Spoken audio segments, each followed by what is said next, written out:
Morning, guys. So today we're taking a break from Alex's village and cleaning up. We paid tree cutters to go remove the tree. We can't even start construction until that's gone.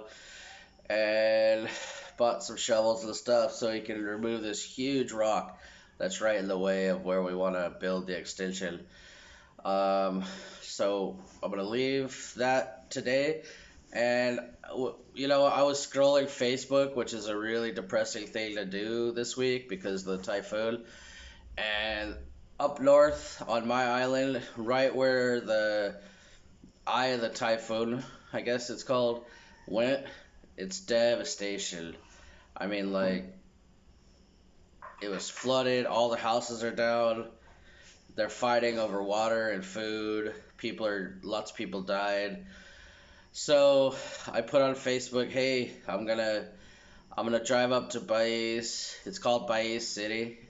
If you guys want to see some pictures, um, and I put on Facebook that I'm gonna go up there and we're donating. We bought like 50 big jugs of water, bunch of food, diapers, I don't know what all, sardines, whole bunch, and we're gonna bring it up there. And I got a big response. So now, long story short, we have 4 cars, like a caravan, going full of stuff. So we're going right now to meet him. But don't worry, you guys. This is my own little trip. Plus, we got donations around town. We went around picking stuff up that people said come get, like clothes and stuff. I'm not spending the fundraiser that I've been doing for Alex's village. That's totally separate. Haven't even touched it yet. This is not for that, although I'm sure you guys wouldn't mind once you see where we're going, how bad it is. Don't worry. Uh, I haven't touched the village money. That's going straight over there. So, yeah. Let's go meet up with the other guys, the other cars. We still have to find more water. The whole city is out of water, even here. We didn't get as much as we wanted. So it's a 2 or 3 hour drive. We're gonna stop at every sorry store that we can find and try to find more water to bring. And if we don't find any, I guess we'll just bring more rice. Anyway, let's go. Sir Robert. Hi. What's up, man? So we put what we got so far in your car. That's a lot, too. 25 gallon waters, a whole bunch of rice, whole bunch of canton or whatever. So that's Too big. Too big. Yeah. We also got 200 kilos of corn and rice and a whole bunch more water. So Finn, we scoured the whole city for water, huh? It's unbelievable. You might get down no water. So you have to bring your own bottles to refill. So they're only doing refill now. It's crazy. So we stopped at this store. We're just gonna buy them out of food, unless they have water. But Yeah, that's empty. food will be all right. So Mark, I always wanted to do this. Okay. Hey, be careful. Be careful.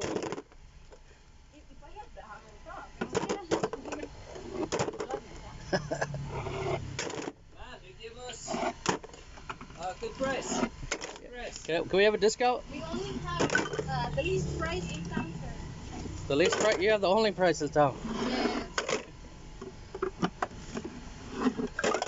Is that heavy yet? No, it's okay.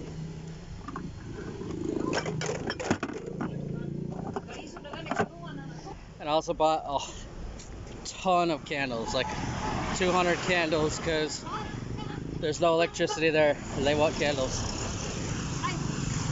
We pretty much got all the water we could get because there's no more. There's more. All these sardines, water. It's a ton of stuff. Then got a whole bunch more big bags of rice.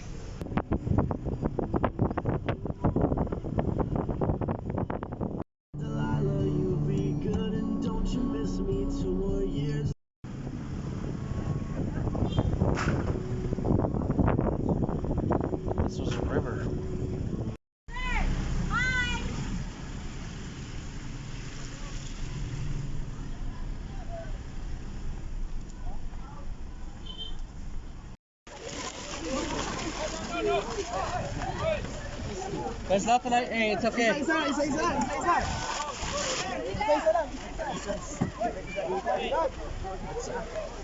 Oh my God. Huh? Oh, okay, sir. Yeah, I see. Yeah. Fire? Yes, sir. I see, I see. Rice, sir, rice. You'll get one. Give me one. Give me one.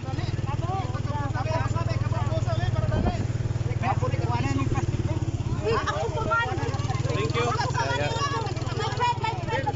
Yeah, it's okay. Hey, give me. My friend. Give me one. Okay, okay.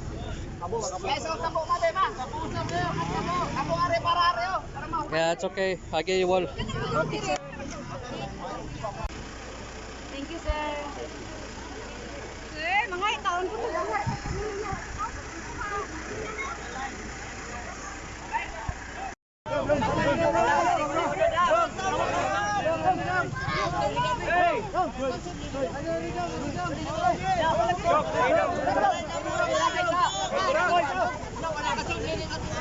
Hey, hey. Can I have that green one? Yeah, this one. Look at it. Oh, you don't have more? You don't have more? Oh, fuck. Fuck.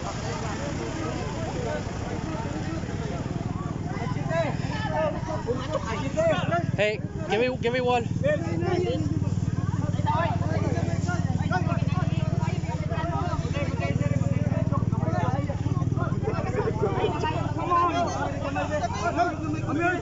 I just gotta give it to the lady.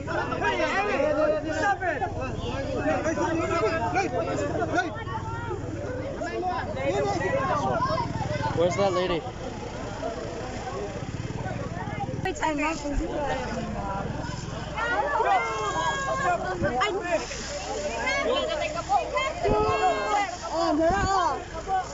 Okay. He just took it. Go here, here.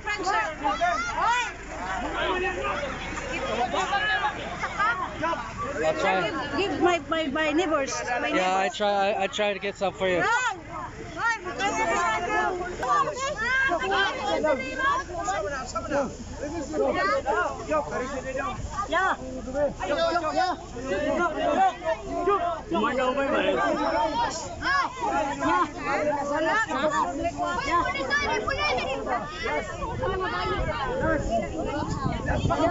Hey, dog.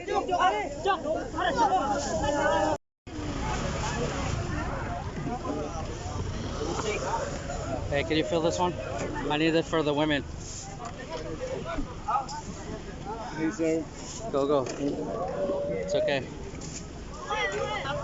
My friends, we're going here. Thank you, kayo. I try. Thank you. Maybe more later.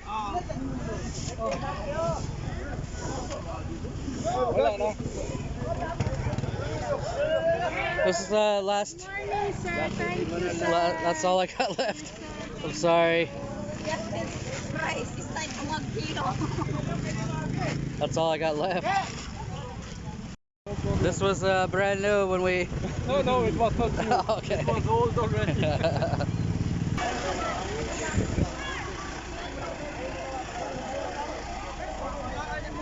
He's right there. You need to watch car. Sir, you don't have any water anymore? No water? No more water. Justin, for the other truck.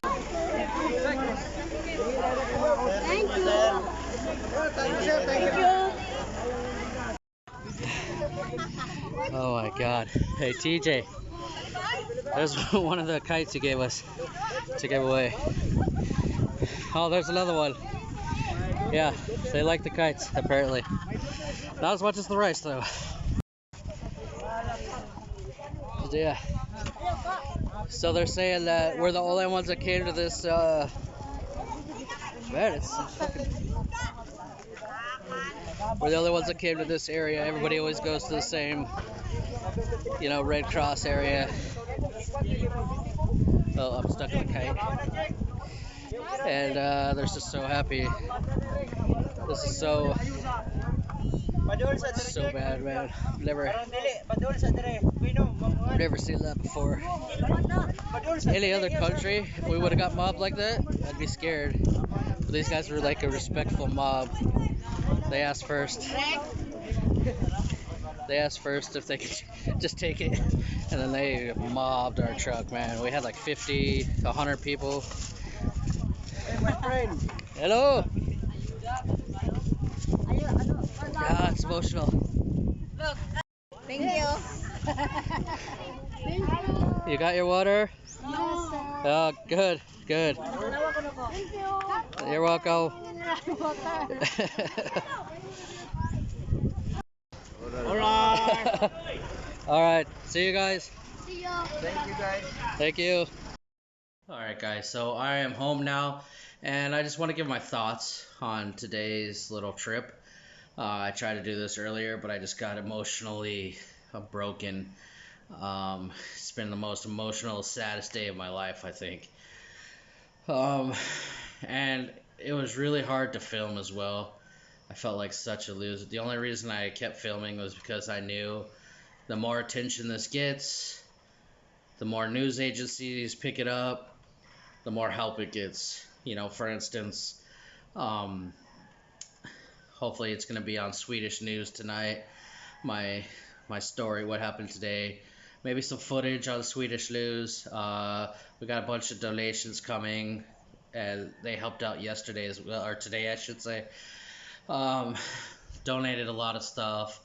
So the more footage I can get of this kind of thing, the more my local friends can show their home countries and get help, like Sweden, US, whatever. So I had no idea it would be that bad. I'll say that much.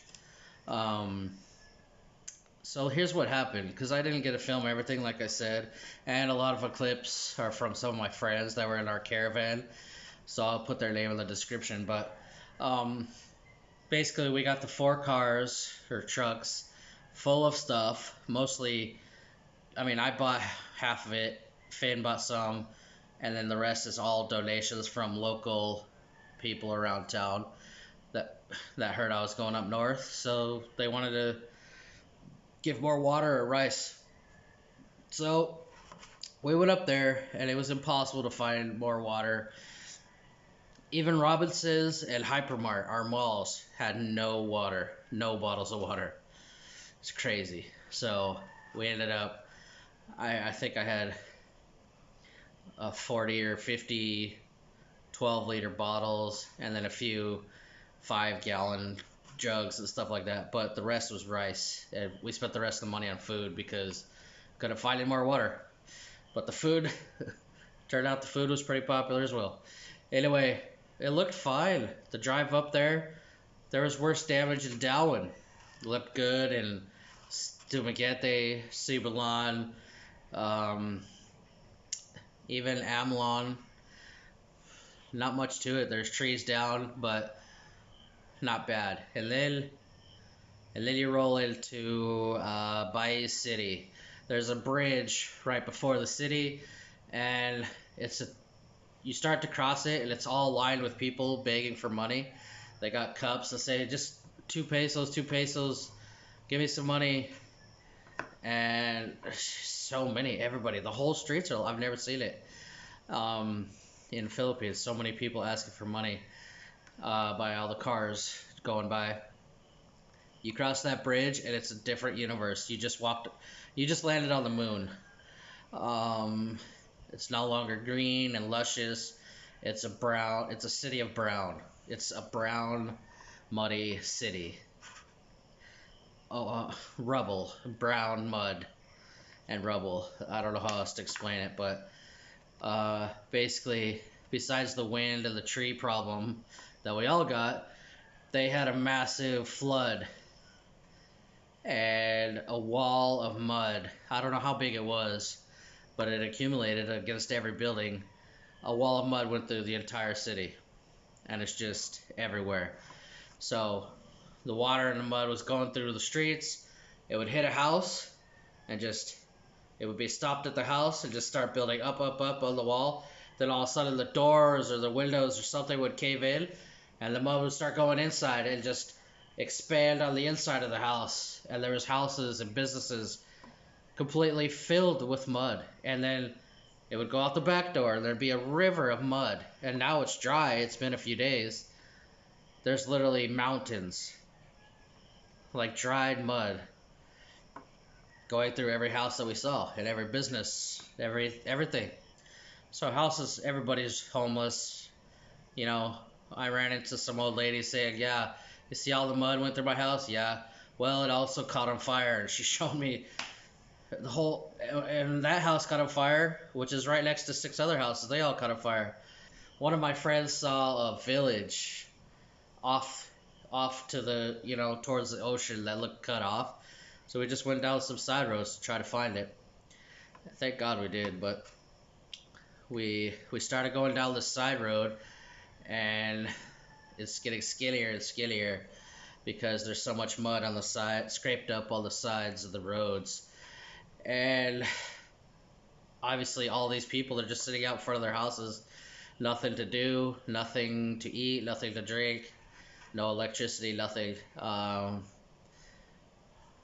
their furniture and stuff stacked outside, or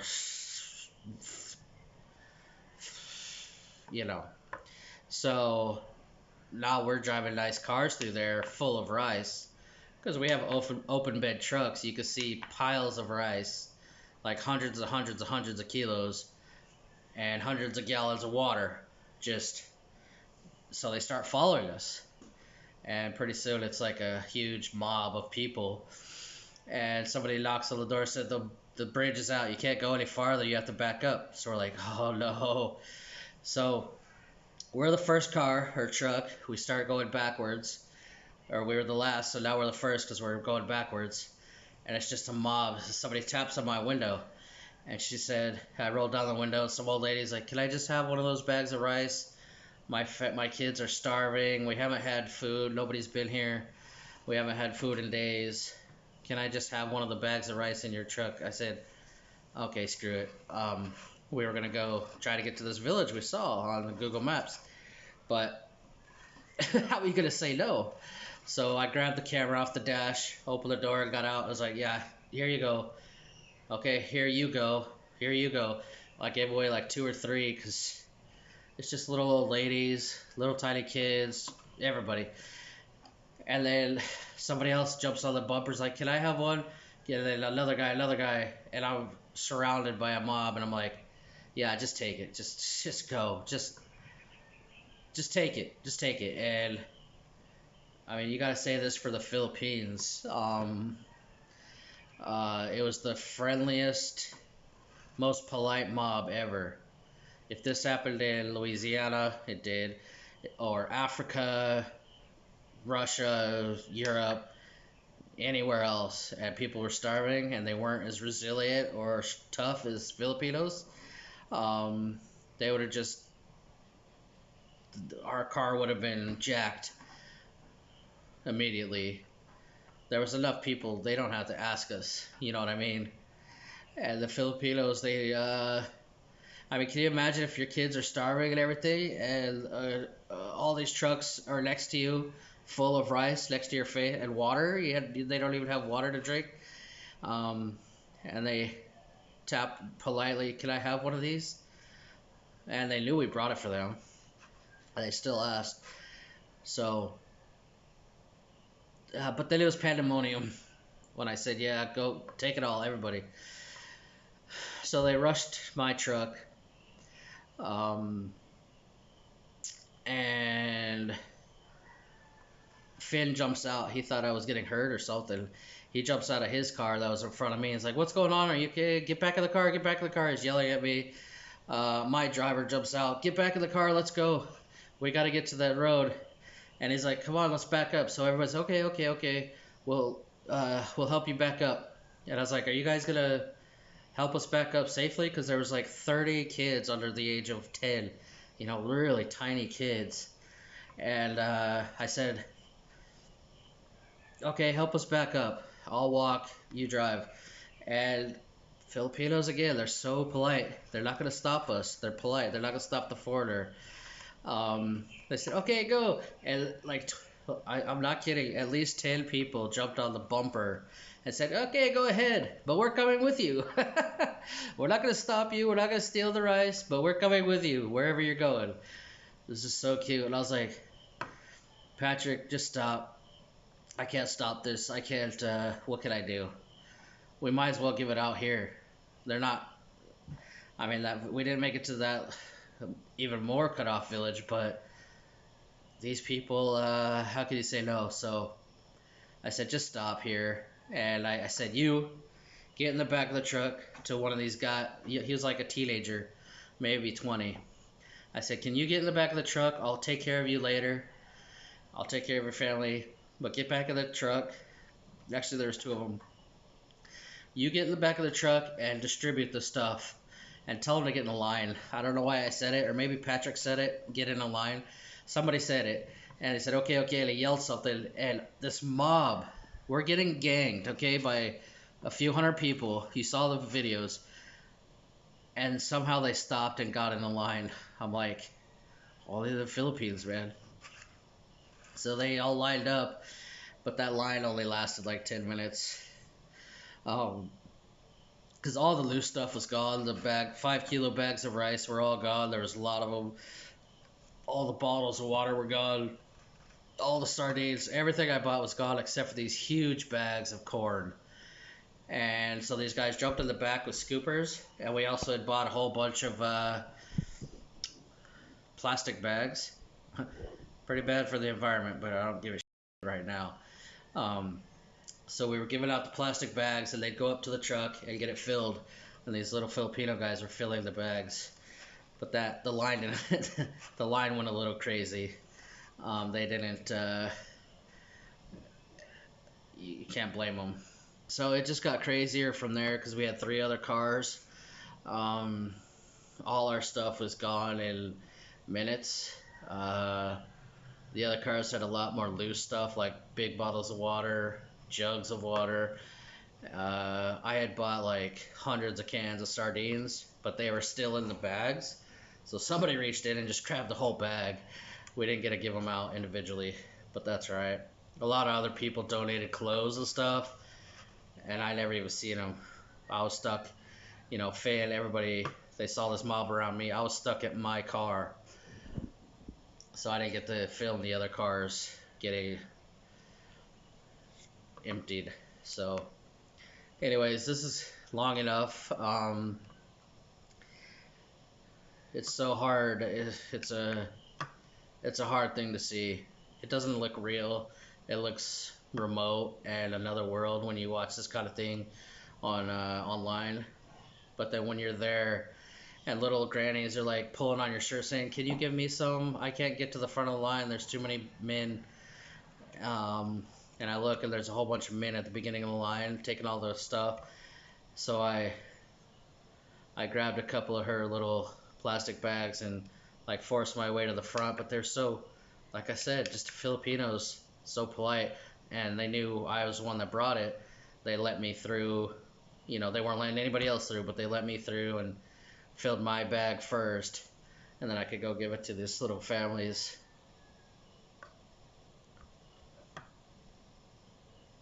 And then when we're all done, they're asking, thank you so much, can you bring us more water, can you bring us some clothes, because all our stuff was washed to the ocean. I don't know what to say. I can't, there's not much else to say. I'm making this video because we're going back day after tomorrow. Tomorrow we're going to spend all day searching for water and food. And then we'll go back day after tomorrow on Christmas Eve.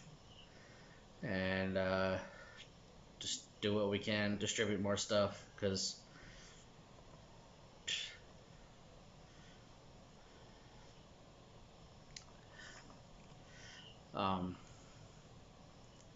yeah, I don't know. Thanks for watching.